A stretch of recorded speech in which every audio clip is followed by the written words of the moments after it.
an incredible honor to spend time with all of you amazing, smiling people who showed up today. Great. I mean, all of you are like my favorite humans in the planet and some of the smartest people ever. And just to have an opportunity to kick off the year with you is an absolute honor.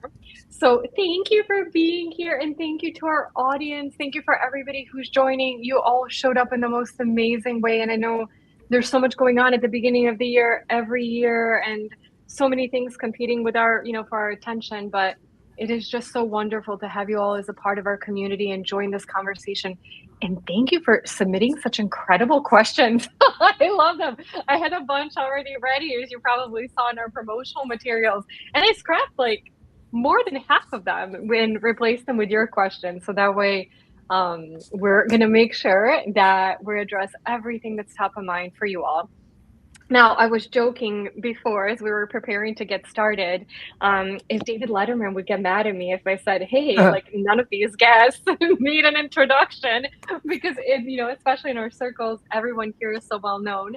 But just in case you're joining and maybe don't know at least, some of these brilliant people, I'm going to go through quickly, ask everyone by name to introduce themselves, just a little bit of, who they are, why they're here today. And then we're going to jump right into the questions because we definitely want to do live Q&A. I'm sure a lot will come up. I have assigned 2 questions per speaker, but of course people can jump in and add more. I just want this to be a really lively discussion. And I'd love at the end of the hour for all of you here speaking and all of you who are so kind to join us and join the conversation to feel like, wow, that was an hour well spent. And I feel motivated. I feel, with a warm heart and looking ahead to next year. So without further ado, I actually don't know if everyone shows up on each other's screens the same way. So I'm going to go in my chronological order.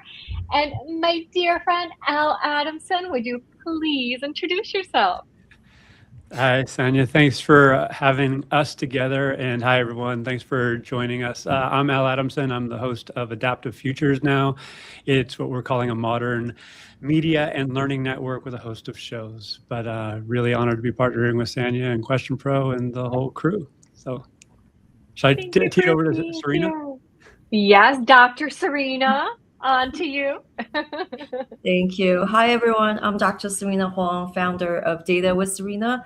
I spent my career building people analytics and HR tech teams, and now I'm working with companies on how to get AI into the hands of people who need them and what holds them back. Over to you, Dan. Hi, well, thanks everyone, and thank you, Sonia, again for bringing us together. I know we did this last year with a similar group, and honored to be here with such incredible friends, talented voices, beautiful people. I am the co-founder of Radical. Before that, I founded a company called Modern Survey. So been working for about 25 years in the employee listening, culture, people space, and just trying to make work a little bit better every day. So honored to be here. Can't wait. Richard, you want to go next?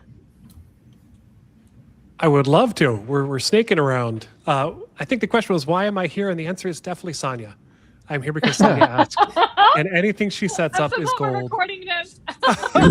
that is truth. That is truth, Richard. If she reaches out, you say yes, and you hop on board. This was my favorite session last year, favorite webinar. I get to sit on the stage while I get to watch these people talk about incredible things for 2026. I'm looking forward to that again this year. A little bit about me. I spent the past decade in people analytics, deep in the world there as a practitioner, community member, getting to see a little bit of everything. Made the jump actually pretty recently over to Icona Analytics. So that's 2 squares out of this 8. Maybe we'll go get some more squares next year. We'll pull in some more of you into the Icona world. But we're taking over this webinar and very excited to be involved with Icona as a chief product officer, building out some things in the world of transformation. I'll pass things over to Ian. All right. Thanks, Rich. And +1, Sonia, for those of you who are listening but don't know, Sonia is the node like in the network that sort of binds a lot of us in amazing ways. So thanks for pulling this together, Sonia. Ian O'Keefe, founder and CEO of Icona. To Rich's point, we're set up to help CHROs kind of accelerate their transformation agenda specific to data, AI, and technology capabilities.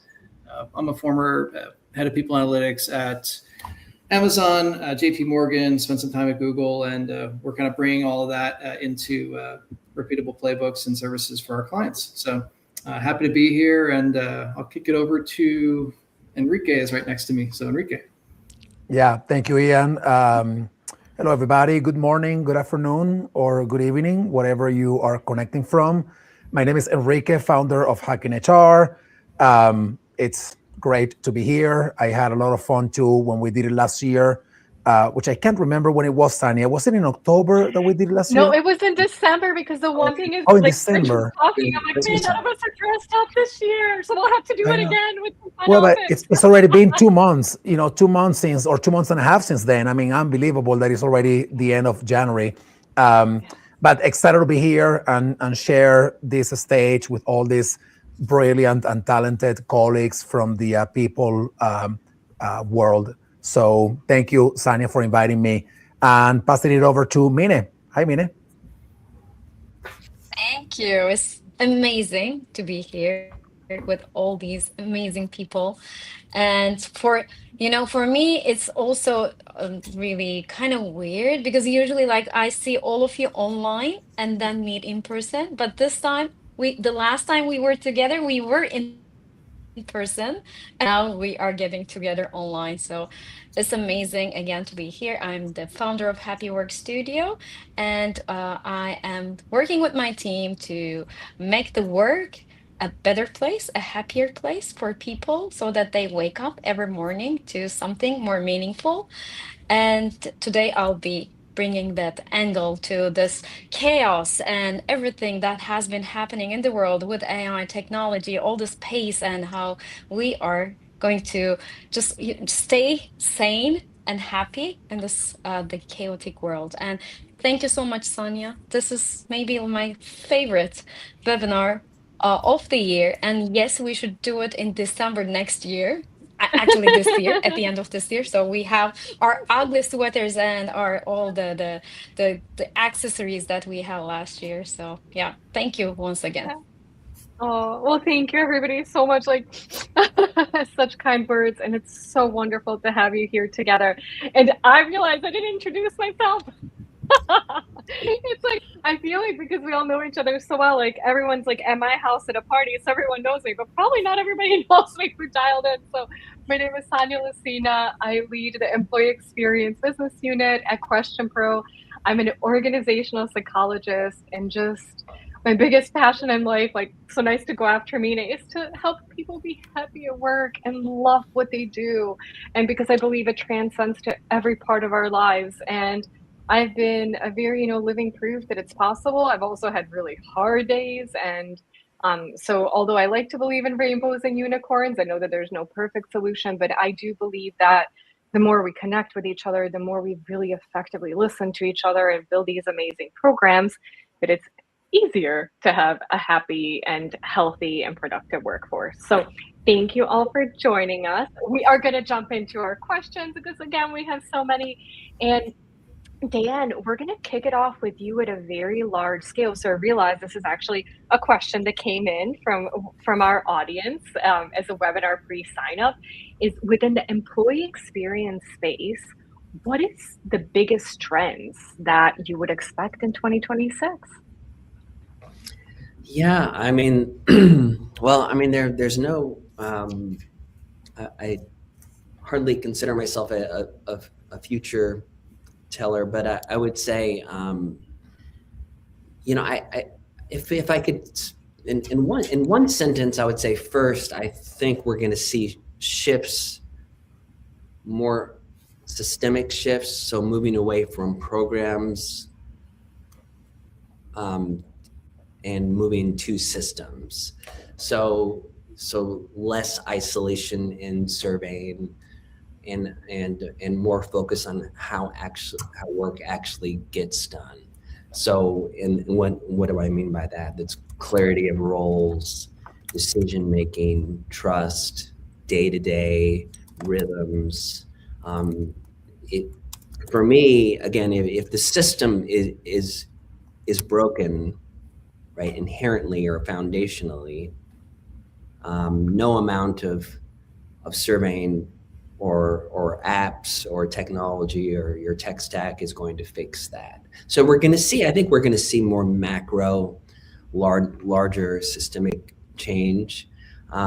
Secondly, I think that AI will continue, and I know there's a lot of questions about this.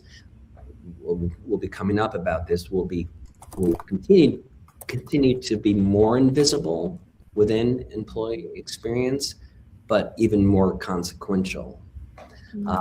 So, I could speak for a while about that, but I know we have, like I said, we have questions about that.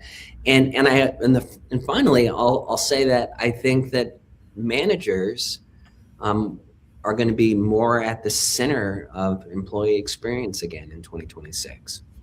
I think there's so much going on. I think just based on how work is getting done, the need for managers to be more intimately involved with their people, listening, caring more, is going to be a crucial trend and change that we're going to see. So, while of course you want a bit of a top-down approach, there's going to be a lot of energy and momentum and high expectations at the middle level of the organization. So that would be my top three things. Yeah.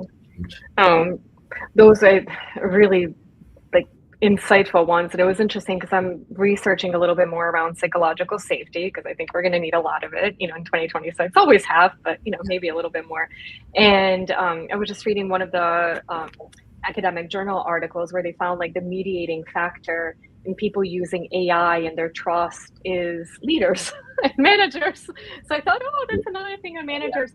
I'm going to dig into it a little bit more and share some findings as I'm going through it, because especially in academic and scholar research, for any of you who have been a part of it takes a really long time to publish. So there's not a whole lot out there yet that's not in popular press, but that really struck me because there's so many ways that we rely on managers. And I was like, okay, we really need to, focus on this one and see how to effectively equip them with what they need. Mm-hmm. So with that, we're going to segue to Enrique. And Enrique, you, in a statement that you shared with me, you really beautifully put that in uncertainty, leadership is not about control, but about creating conditions where people can think, contribute, and adapt safely. And I get goosebumps even though I've read it so many times. What are some suggestions for how leadership can most effectively create this kind of environment, in your opinion? Yeah, thank you, Sanya. And thank you, Dan, for that answer, by the way. By all means, the one indicator that when you look at it provides the most effective avenue for this to happen is psychological safety at work. And 3 or 4 years ago, we were in an employees market, right? Where people had the ability to choose whether they move from companies, and the job market was going a little weird, but not as weird as it is today.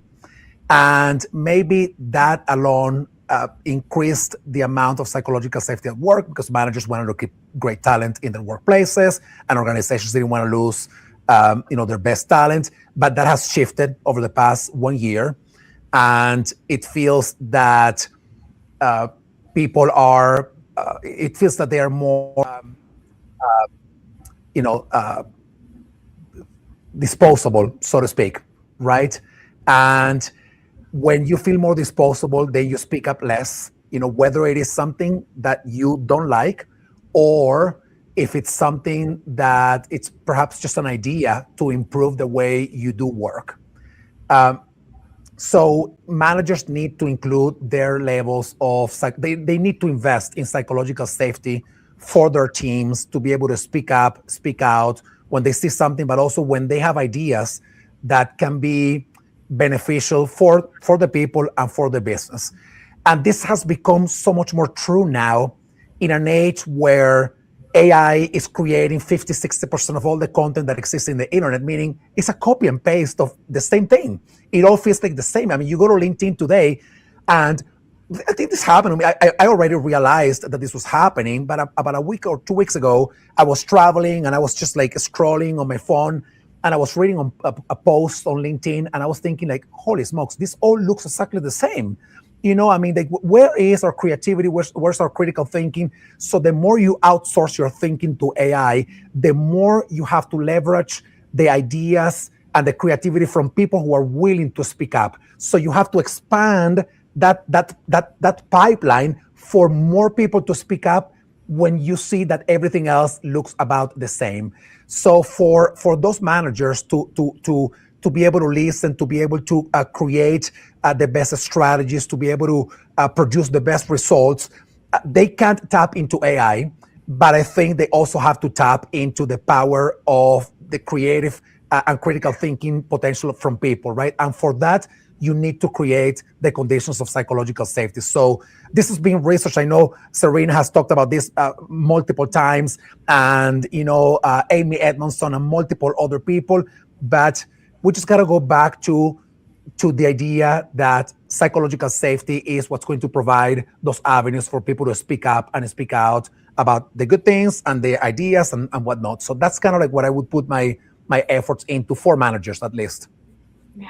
Oh, thank you, Enrique. And that really resonates with me. And I would say that for the vast majority of our clients and people who I talk with, for a long time for employee surveys, they were asking about anonymity. And that was one way to make somebody more psychologically safe. But now they've actually started using the terminology psychological safety.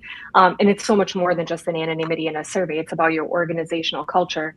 But it makes me so happy that this is coming up in more organizations, because even though maybe not everyone has it figured out, it's definitely clearly more important than it's ever been before. So thank you for that.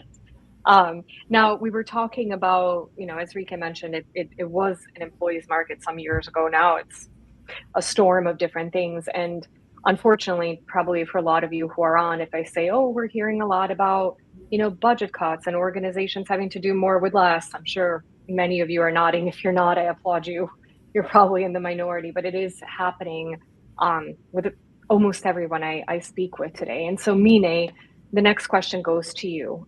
For HR teams who are feeling the pressure to cut budgets and getting suggestions that well-being programs, for example, could be the ones cut, what are some arguments or data points perhaps you could offer for our guests to be able to use in making an argument to keep these well-being programs and perhaps invest even more in them?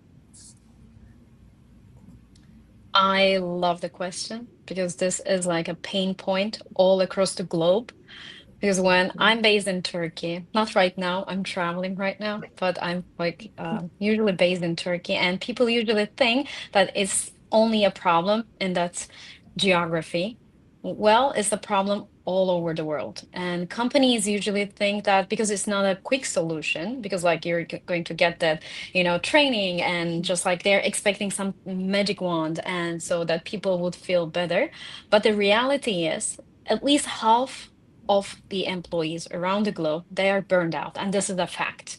Like 50% of the people are stressed out, they're burned out, and they are not really feeling okay, which is a risk. So if you are just like, cutting your budget, if you're not focusing on well-being, then you are taking a risk. And this is a huge risk, because we all see that the productivity goes down, the absenteeism is going up, and people are not functioning well. So if you are not investing in your people, that also gives a wrong message to them. So they think that, oh, okay, so when we are going through hard times, then we are expendable. And so like this is the first thing, and it's compromised. Like everything is compromised, all the culture, the policies about people, and then you are just like making the wrong decision. And this is a long-term investment when you are also focusing on the well-being of people. And the turnovers, I mean, now the companies, yes, we are seeing huge layoffs, and maybe it's not of their priority. And we also see this with most of the global companies, that it's like the programs are called like senior to junior, like just like, cut all the senior roles, because we have been paying them a lot, and just like, keep the juniors and just like load them even with more responsibility, make them more burnout. And this is not sustainable. This is not sustainable at all. And we are entering a huge era with that risk if that is not going to be taken care of. Because we haven't seen the outcomes of this policy yet. And because most of the companies are doing this, I think in the next 1 or 2 years, if they're going this way, then they'll be losing because they see this as a quick fix and as a quick win. But in the long run, this is going to be a huge mistake because to replace those people, I mean, it's like from 50%, from $50 to $200. It's just like, and even the percent is there. So to replace those roles, and it's not only replacing them, but training them, spending time, just like teaching them the culture, because culture is not something that you can just like, teach people overnight. So those people who have been in that culture, who have been in the team, that's the biggest loss, and they're not seeing it because it's not like, let's increase the prices and make this much profit, because they do not have a tangible, outcome. They don't see the tangible profit out of these well-being programs or like well-being policies. They are doing it the wrong way. But the fact is that in the long run, you will see the concrete result. And if you're not going that way, you will even see a bigger loss. So this is a well-being program. Focusing on well-being is not only caring about your people, which is of course a good thing, but in fact it's also an investment. It's also an investment in your company. It's not an expense, it's an investment. And you'll see that turn into being something like, even a competitive advantage. So I hope the message was clear for the companies who are doing it the wrong way. Well, and thank you for that. And I would say for any of you, this could be, I mean, like a whole series of webinars. I was only able to speak in one question, but I would say like out of this whole group who is all very passionate about it, especially Mina and Serena, post a lot about it on LinkedIn and have a lot of really great resources. So if you're like, I want to know more, we're not going to have more questions about it today, do connect with them on LinkedIn because you'll be able to really get a lot more detail. And I think this will actually segue really nicely to a question for you, Richard. It's there's always so much change, and I feel like every year we're like, it cannot possibly go any faster, and then like AI comes in and it's like, hold my beer. And so I think, Richard, you're like the king of like coining really cool terms. I feel like every time I interact with you, you have like a new phrase or something where I'm like, man, I wish I would have thought of that. Like that, I love it. So when I asked you for your advice, going into this conversation, you had talked about a continuous transformation office and organizations establishing one. And I was like, oh, do tell me more. So I would love for you to tell us what, in your opinion, how do you envision a continuous transformation office? And also because I know we have organizations of different sizes here. And I know sometimes for the ones that are not as big, they're like, oh yeah, well, the big guys are lucky. Of course, they can have this office. Like, what am I going to do? Do you feel like, first of all, what is it? And do you feel like there's an opportunity for mid and smaller size organizations to be able to build something like that as well? Oh, absolutely. Yeah. And Sonia, thank you for the opportunity to chat about this. It's something I'm very passionate about, kind of tracking the space for a very long time now and tracking it closely to see what's happening, what's different. And you're absolutely right. Things are speeding up. It's painful and dreary to say at this point, because we've been hearing that for a long time, that it's speeding up, but I do think it is still accelerating. I think that 2026 is the year that we as an HR community, we have to admit that transformation is not a project. We are not going to be done with the transformation. You will not achieve AI HR. It's not something you could do once and walk away and it's there. And if you build with that only in mind, you'll build rigid systems that when that next transformation comes, which it's already being planned, I'm sure, in your organizations, you'll be blindsided. So I think it's this move from snapshots to motion pictures. We're moving from the ability to bring in a consulting firm once every 3 years to change who we are, to we actually have to live in a more vivid reality. We have to move our workforce. We have to help our employees. We have to exist in a bit more present.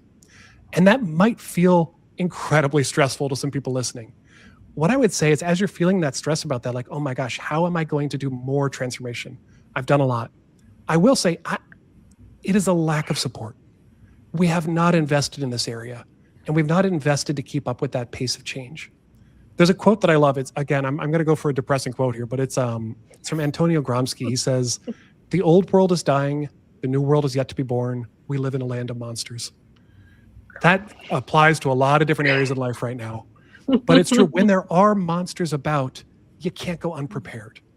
And I think we've been asking our HR teams to go out and fight monsters, and they exist in this land of change. And to get there, though, we have to invest in a different way. It's about building better wiring. It's about building better sensors to listen. And it's about building those connection points between your organization to make things happen at scale. So when I trace this back to some of the research we've done in the space, some of my time at One Model around the workforce systems leader, we've seen an emergence of a role that really captures and brings together analytics, operations, technology, strategy. We've seen AI come into that mix, and data emerge as its own discipline. Somebody to really look horizontally across the HR organization and be responsible for that wiring and that interconnectedness, and to own that transformation. I think that 2026 is going to be the year that we see that really emerge as its own discipline. And if you look across the LinkedIn landscape, you'll see it in pockets. You'll see a VP of transformation. You'll see a head of HR ops, analytics, strategy, tech. You'll see they've got all kinds of different titles that are out there. Whether you're a small organization, midsize or large, if you don't have somebody tasked with understanding the transformations that are going on, you're going to get hit. And everybody's going to get hit with it. You've got to have somebody come together to be able to look across that. So establishing that office, establishing a group that can communicate, that can understand, that can track external pressures, and then can help the organization actually support them through change. That's what I'm excited about for 2026. No, I love that. And I love that the way you explained it, it doesn't have to be this huge undertaking. It could be individual or a few individuals, but just, and I'm almost scared to say this, especially after what like Mina was talking about, like, oh, somebody just can take it on like as a part of their job and then build it into the role. Maybe, maybe not. I don't know. I don't want to overwhelm or burn anyone out. But I think the idea is that there is a huge need there. So even if someone's thinking, I don't know how effectively we can really formalize it or build a big function around it, like you've got to start thinking about it, and you've got to start taking at least steps for this connection, or else you're going to be in a tough spot sooner rather than later. Yeah, and maybe to make it a little less pessimistic, I'll add this transformation, if something does feel different about this one, it's that people are showing up with investment for AI. The problem is they're showing up for investment in AI and only the technology side. And the reality is you have to support it from that cultural, human, the ability to actually navigate that change. That's got to be an investment we make too. But I think a lot of HR teams are being successful right now, actually going to the boards, going to the conversations about that. And I'm wishing them all the best of luck. Yeah. Oh my God, you guys are such pros, because literally I'm like looking at the questions and I'm like, oh, Richard, that's an amazing segue to the question for Ian. And Perfect. Also, I can tell you guys are buddies and work together, because Ian even also came in with that, the philosophy of think big, start small, scale fast approach. I mean, seriously, I'm taking notes. Your biggest fan. So Ian, building off what Richard was saying, when it comes to implementing AI inside an organization, as Rich was saying, like sometimes is it all technology? Do we give enough to humans? So can you tell us more about the think big, start small, scale fast approach? Yeah, sure. I mean, I think the starting point to kind of build on Richard's point is really working backwards from the outcome that you're trying to improve. And too many orgs, I think, for too long have worked forward from the technology and not backwards from the outcomes and the experiences that they want to improve. So thinking about AI as something to implement from a tech standpoint, it's true that it's a set of, kind of ensemble systems that you have to implement. But why? Like, why would you implement the internet 25 years ago? This is where we are now with AI. Like we think there's going to be wholesale change to the way work gets done, to the way experiences are consumed, data is consumed. So think big, start small, scale fast. This is agile sort of philosophy, Eric Ries, going back 25 years. But rather than thinking about wholesale change to every program and process and service that HR offers to tens of thousands of employees in an average organization, what are the top three most ready experiences from an AI perspective that you can change? Maybe it's onboarding, maybe it's employee transfer, maybe it's the way that offer letters are generated and assembled and delivered. But if you think about the experience that you want to change for a manager, for a leader, for an employee, the insights that are needed to change that experience, the analytics that power those insights, the technology that hosts the analytics, and then the data sort of requirements in the foundational layers, you're working backwards in a way that you can charter, that you can implement, and that you can deploy. And so we think about it as understanding the whole HR ecosystem in terms of data capabilities that you have. But rather than thinking about, I think a lot of HR orgs over many years have built these large projects that are woven in with tech, and it's akin to like building an aircraft carrier, like implementing Workday. Like, yeah, that has to happen. That's an aircraft carrier sized project. What are 2 or 3 AI prototypes that you can implement in an acceptably messy kind of seeking to learn type way that that'll give you a set of learnings inside of 90 days, and you're building a fleet of speedboats as opposed to aircraft carriers. I think we got to kind of switch the mental model on what good looks like, what good enough looks like, where we know we're going to be a little short, but it's okay because we're going to get feedback and learn from our employees and from our managers and leaders. And being 90% right on something is okay under certain circumstances. Being 90% right on pay is absolutely unacceptable. Being 90% right on all the information you need on day one as a new hire, okay, that might be a use case that we go after. So those are sort of the mental switches that we're encouraging, and if you take that approach, you can get many shots at getting it right, as opposed to like one big swing at the plate, which you get it wrong, it's not going to. Yeah. Well, and I think that weaves into a few of the comments also on psychological safety, where a lot of what I've been reading, like with AI, you're going to make more mistakes because it is so new and it is so fast.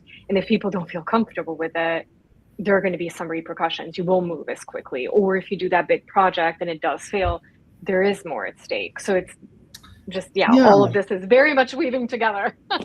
Yeah, I think it goes back to some of the points Enrique and Mina were making too, that HR is one of the maybe the most best placed functions to understand where human judgment, empathy, critical decision making needs to stay part of the process, and where some of like the operational steps in workflow, the drudgery, could be automated in a way that doesn't take humans out of the loop in a way that could create a even worse process or a worse experience. So that's where I think the judgment of humans can get coded into your AI deployments as a set of guardrails and rules, and a way to encourage and build trust in the org, and not just say, oh, we're throwing AI at this and it's going to fix everything.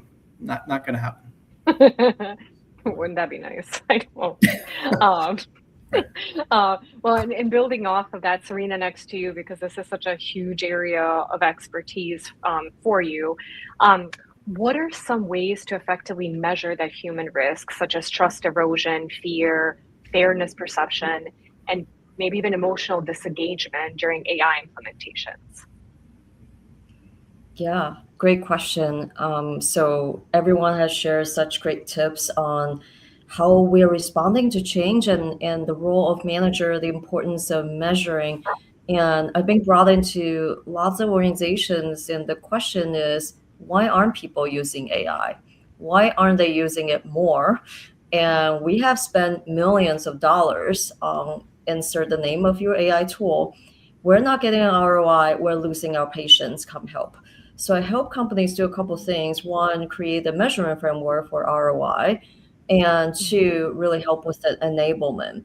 And part of that joy has come from actually talking to people.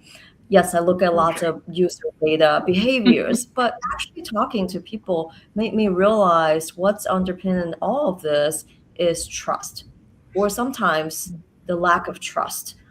And what do I mean by that? Well, many of you talked about psychological safety, and it's so important, right? Because when we don't have it, we're not going to speak up. And trust is like the outcome from having psychological safety in the organization. But to break it down a little bit more, to me, I'm seeing really 3 layers of trust that you need for AI transformation to be successful, for people to want to use it.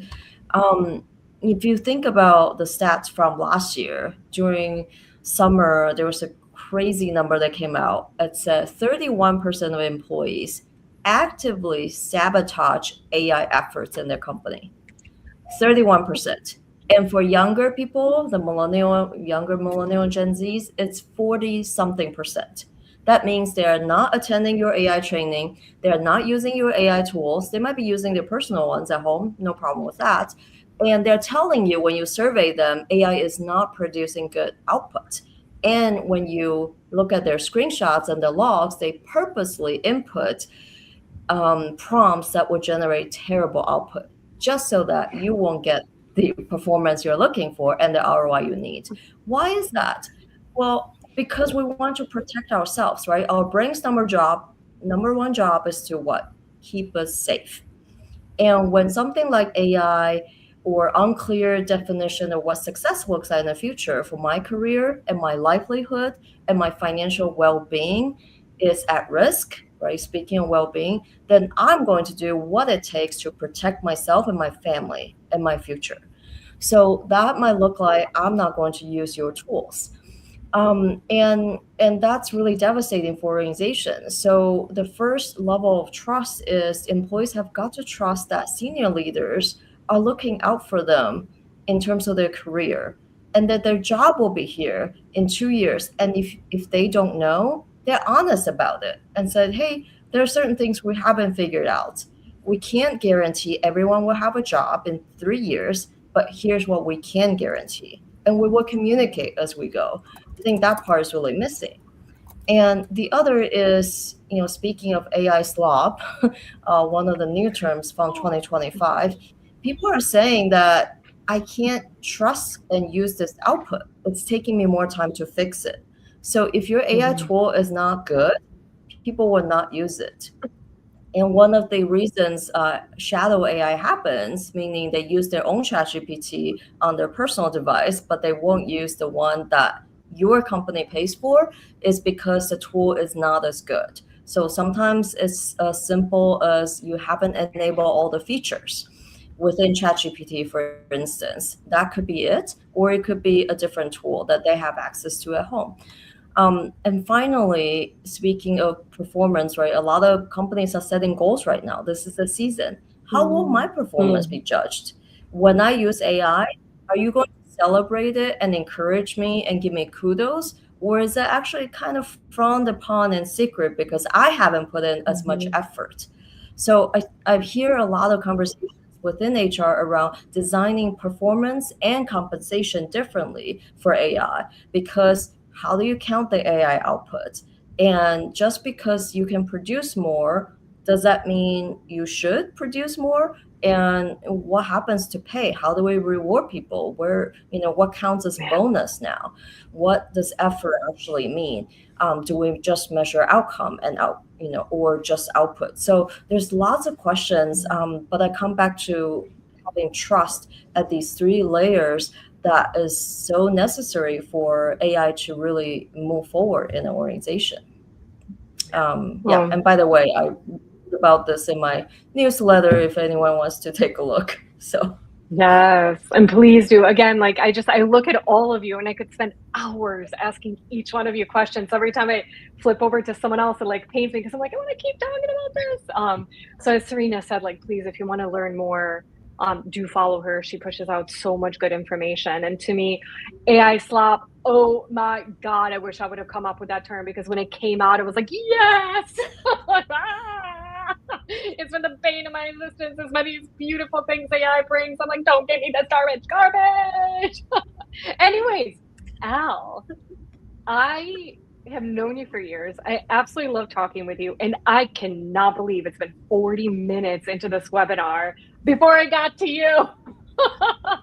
And you've been so kindly and patiently waiting for your turn. I had some questions, but since there's been so much incredible input so far, and you're so close to all of this and what's going on. And I love what you put out in the world, supporting changes, challenging changes, which is also excellent because we all need to be doing that. Based on what everyone has said so far, what would you like to add? I'm giving you, since you were the last one with the question, I'm giving you a completely open floor to say whatever you're most passionate about. The listeners, don't go away. We still have more questions, but Al gets fully open floor. Well, Sanya, no, thank you. And I'm enjoying what I'm hearing because this is fantastic insight, fantastic ideas from everyone. So thank you. I want to call out a couple things and maybe synthesize, what I heard, because I am older now. I am a 58-year-old man, and I have the perspective of history, both personally and professionally, and my educational background is primarily economic history. So as we sit here at this point in time in the midst of a significant disruption with AI, and obviously we have things happen geopolitically around the world that are straining individual, team, and organizational capacity. So us humans at work are being affected in ways that are truly unprecedented. And we're, to Richard's point, finding a new way forward that's not going to end. I talk about the age of AI and ongoing disruption. So how do organizations respond appropriately? Well, we have to change the way we're governing our organizations. Who's in the room? What information are they consuming? For what purpose? I talk about the dimensionality of change. And when was the last time you've heard people are our most important asset? That's kind of not a thing right now, at least in the heads of many leaders, and consciously or unconsciously. And I grew up, going back to my elderly status almost, I grew up in what I call the suck it up generation. That's just the way it is at work. You just do what you're told and you get it done. And now younger people have more agency and more gumption, particularly high value talent. They got options and they got elevated levels of creativity, which we have to bring into the workforce. And to Serena's point, if there's not this high level of trust and reason that, hey, if I actually make this process more productive, this output more valuable to the organization, am I working myself out of a job, or is there actually benefit incentivizations for me? So at the end of it, this is systematic change that is required over time, and many leaders are ill-suited to actually bring together cross-functional leaders, have ongoing processes at different levels of organization to actually improve the very nature of work. So I have a tidbit into the next question. So I'm trying to tee up that last point, because work itself is changing. That's a no statement. There's a blank in there which you can fill in. But how that work gets changed, I mean, people closest to work are oftentimes the best suited to design the way forward. Yet again, unless they're incentivized, unless there's high trust, unless there's truly collaboration, not only within teams, but across processes and across the organization, it's not going to happen. So leaders are shooting themselves in the foot if they're not being more creative in terms of how they're governing, being mindful of what information they're consuming and for what purpose, and communicating with a level of frequency that inspires trust, as opposed to this angst and anxiety that's right now pervasive, going back to Mini's statement at the outset. So I'll cease the floor, and thank you all for being here. Honored to be here. Such profound statements. I'm taking notes in my head. I'm already seeing clips, highlights. No, thank you for that, Al. And I agree with what Enrique put in our chat. 58's the new 30, my friend. Do not even go to any. You and I have talked about any elderly word status. You have the most beautiful young I'm trying soul to embrace and this amazing wisdom that maybe somebody a little younger doesn't. But no, just always really, really love your perspectives and your input, and it's it's an interesting time. Let's see how we continue to roll ahead. So I'm looking at the fact that we have 15 minutes and I have like 75 more questions. So I'm going to try to juggle it around. And see, I don't know if I'll get to everyone the second time around, one more, but I will do my best. Enrique, what effect have you seen AI have on culture so far? We talked about some big things. What are maybe some highlights, if you want, just a couple of things? Yeah. I'll say a couple of things about that, but before you said something about Al's age, about him, his expertise versus, younger people. And the truth, I was reading something a few minutes before our webinar today about how alarming it is, the decrease of critical thinking and creative skills from the younger generation, something that now is being accelerated by AI, by the way. So I think I'm going to imagine that probably most of us lived in an age without AI, without the internet, that allowed us to read books, think, use our brains. And now we are just dumping, our creative thinking, our critical thinking to AI. And that is extremely dangerous, especially in this political environment globally, in which, younger people are easy prey for, for truly, people who don't have the best intentions in mind, to not say anything else about that, right? So anyway, I appreciate that Al brings, expertise across, multiple ages of technology progress, and I hope that younger people can tap into that level of knowledge, to use their brains a little bit more, right? But going back to how AI is impacting culture, so one of the main things that is happening right now is that companies are expecting people to work faster, better, more efficiently, more effectively, without necessarily giving them the tools on how to do that effectively. So they are telling you, here's the AI tool, good luck, figure it out on your own. The leadership, culture, mindset transformations that need to happen in organizations in order to fully leverage the power of AI, those transformations are not happening at work.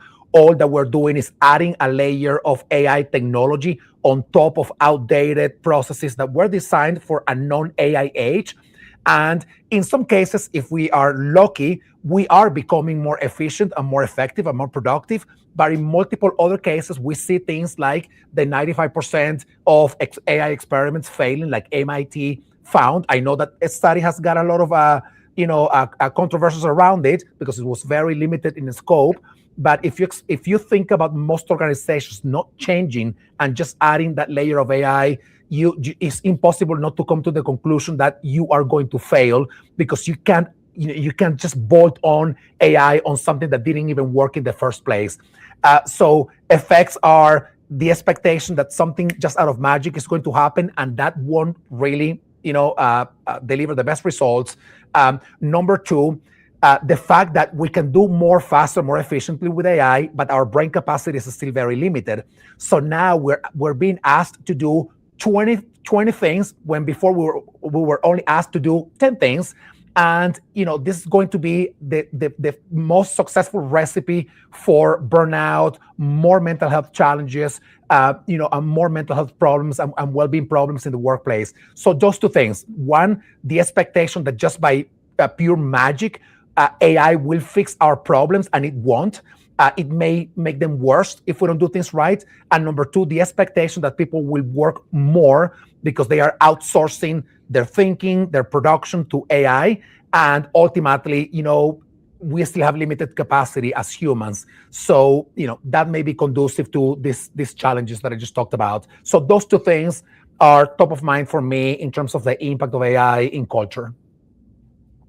Thank you. So I'm looking at the time. I think I'm going to do 2 more questions, and I love all of you equally for this. I'm going to pick Rich and Dan, and then we'll see how we handle the rest of the questions that we have here.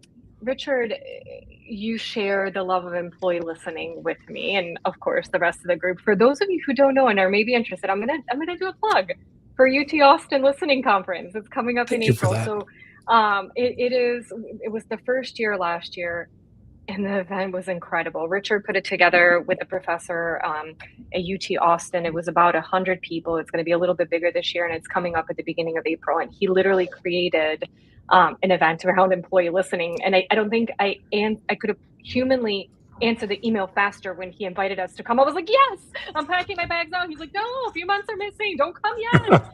But anyways, that is coming up. So if you want to know more about it, probably reach out to Richard. You can ask me too. Please. I can get you some info. So along the lines of that, I'd love to ask you how you believe, and this actually came directly from the audience of pre-registrations. How is the essence of listening connected to the essence of change openness? It's a good question. What came to mind first was that phrase, don't survey unless you're ready to change. Somehow that became accepted wisdom. And here's my hot take. I think that's garbage. I think when you don't listen, I'm going to come up with a hot take. I think when you don't listen, you take away the agency of employees to speak. And if you're not ready to hear repetitively what you're getting wrong, that's on you to change. You've got to hear from people. And when you take that away from them and their ability to make their voice apparent within the company, just because you're not ready to hear it, that's because you're afraid of your workforce. So I think there's something we need to push back on that, which is listening should just be a part of what we do. We shouldn't wait for listening. We shouldn't make listening happen only when we're ready to change or wait until it's ready and then launch it. It's like, you've got to be listening now. You've got to be listening yesterday. And you've got to start listening to everything that's out there to make sure that when you hear repetitive data, you can actually build the case for change. So I think they are so deeply interwoven where you can't be everywhere at once. You can't hear everything going on in your company. So if you're not listening to your employees who are everywhere across your company, you won't be able to make the change you need. So I think they could not be more intimately related. You know, I love that. And I'm having flashbacks to probably how many times I said the opposite of like, if you're not ready to take action on something, don't ask about it. But the thing is, it could be so big and it could be so important.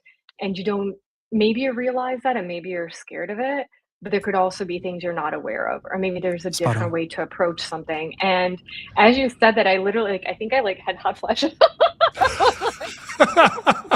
I'm with Al. I'm like in my mid 40s, but man, age is creeping up on me. But it is like, I think that is very true, and that's actually probably a good way to kind of us, you know, start to wrap up this conversation, because one of the things that we talked about, and I'll turn to Dan, and then if anybody wants to add, maybe we'll have a couple of minutes. Is what's really hard is there are a lot of things going on with people, and there's a lot of times, like, to me,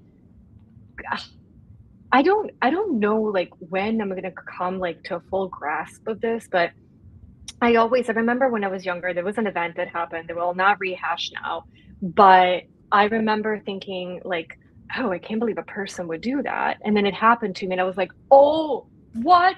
Like, I can't believe I could so not relate to somebody until a situation happened to me. And the thing is, we are never going to be able to be in everybody's shoes. We're never going to be able to fully understand what everybody else is going through, but we need to find a way to think about how do we best relate to it.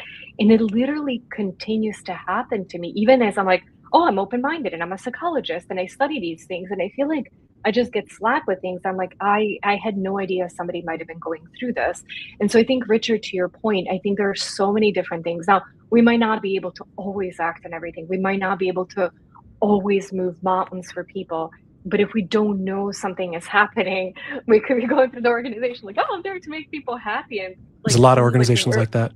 Right? Like, where is Sonia living? Like, she doesn't even know what's going on here. And so I think that openness to think, to take information in, really sit with it, process it, see where you can action and where you can candidly talk about it, but more actively have that open dialogue and more actively tell yourself that I probably have, like, even all of you, like, I shared a very vulnerable story before this webinar got started. I got very emotional. I'm like, I've seen these people so many times in my life. We've shared some really important moments and I don't even know if they knew what I shared. And so if there are close people in your life that you might not know, think about all these people in the organization. And sometimes we actually just did an exercise, which we'll talk about, Rich and I, with Michael Park from Wharton in April in Austin. But when you have conversations and when you ask people to open up, how much you learn, it is absolutely incredible. And how feedback from a lot of people at Question Pro, spoiler alert, was like, wow, I learned a lot that I had no idea, but I can actually pretty easily fix. And those things are huge. And if those conversations never happened, the leaders would have never known. So being open to having those conversations, being open to being vulnerable and taking things in, because you just never know what you're going to learn as things are evolving so quickly. So with that, Dan, for the last 5 minutes. You and I talk a lot. We talk like probably every day. Um, and there's obviously a lot going on in the world today. You had talked about real change happening only when we stay in the conversation, act and be the change, listen with humility, and keep choosing shared humanity. Now, you live in Minneapolis and you experienced this in a really big way in your backyard recently.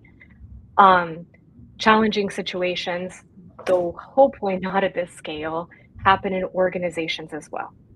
And just wanted to ask you, what do you think leaders can do to make sure we're having effective conversations as often as difficult changes may need to happen across different parts of the organizations? Like, what would your advice be to like how do we effectively do that? Yeah, thanks for the question, and again, thanks to this incredible panel and of amazing humans and voices, and yes, we could speak for hours and hours. So I'm gonna read a quote in a moment from a friend, but to answer your question directly, what can we do? We need to embrace being human. AI isn't going to fix humans being better humans. Humans are going to fix that.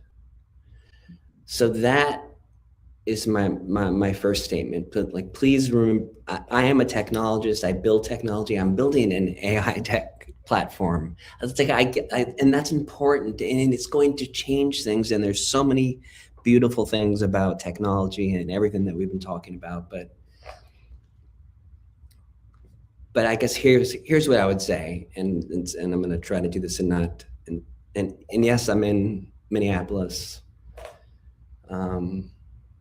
So I guess I would ask that everybody, and it's not just Minneapolis. I'm speaking from Minneapolis, and I'm seeing some painful things, some hard things.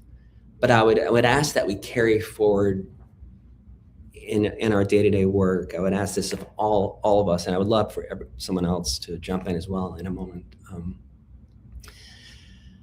But that we show up with compassion, with unity, and commitment to creating spaces, right, where every life is valued and every voice is heard, right? And I think that is my first statement. And the quote that I want to read, and I think this is important. We do need to keep talking about that. That's how change happens. Change doesn't happen just through ideas. It actually happens through action, through doing something different. We can all have great ideas, but if we don't start to make small changes, if we don't start to use our voices, use our platforms, nothing's going to change. And I will suggest, this is the quote I want to read from a friend, is you are allowed to feel all of your feelings right now, okay? Shock, grief, anger, confusion, hurt, hopelessness, and disbelief. But please, and this is, I'm ad-libbing now, but please forget, and don't forget, excuse me, to take care of yourself. And take a break, right, if you feel overwhelmed. And don't forget to hug your loved ones just a little bit tighter. So that would be my ask of everybody. And that's, and AI isn't going to do that for us. People will. Thank you. It's it is an amazing reminder, and I think that is probably, aside from you all being just really brilliant human beings, like, you are some of the best people I know. I get very emotional, much more than Dan, even when I say little things. And so I think for all of you listening, I think what Dan said at a very high scale is so important, is we as humans are going to make all the difference in the future. It's the relationships, it's the knowledge, it's caring. And if you're here spending this time with us today, because you could be doing a million, bazillion different things, it is because you care. And so remembering that and remembering based on everyone's conversation, things are moving so quickly. And we're all going to experience so many different emotions and maybe some that we've never known before. And so creating communities like this, and creating spaces inside your organization when people can show up and they can feel that they can share and that they can feel that they can have that conversation and that there's somebody in the other end who is taking it all in to create the best possible future for all of us. I think that's what this year is going to be about. So it's that openness, it's that listening, it's that connection. So thank you, Dan, for sharing that. Thank you, all of you, for being here today. I appreciate you from the bottom of my heart. Everything that you've shared, I know you're so dedicated. You're so knowledgeable. You're so passionate, and I absolutely cannot wait to see all the amazing things that you do in 2026 to create better employee lives, better experiences, just a better future ahead. And I'm conscious of the time, so I also thank our listeners. We're going to follow up with a recording. We'll follow up with everybody's contact information. I know I've been saying this throughout, but this is a brilliant group of people. So if you're not connected with any one of them, I would strongly encourage it, because what they put out into the world is so powerful in so many different ways. So I pinky promise you, you will never unfollow them from LinkedIn if you follow them. And you will take it in, and everybody here just has a really, really good heart and this incredible desire to make the future for all of us better. So thank you all for being just the incredible humans that you are. And it was a pleasure to spend time with you today. I can't wait to hug you all sometime this year. It'll be so nice Thank you. to do that. So thank you. Thank you to everybody who joined us, and thank you to you, Seven, that were Thank here you. today. Thank you You all. made such a special hour. Thanks, everybody. Thank you. Onwards you. and upwards Thank in you. 2020.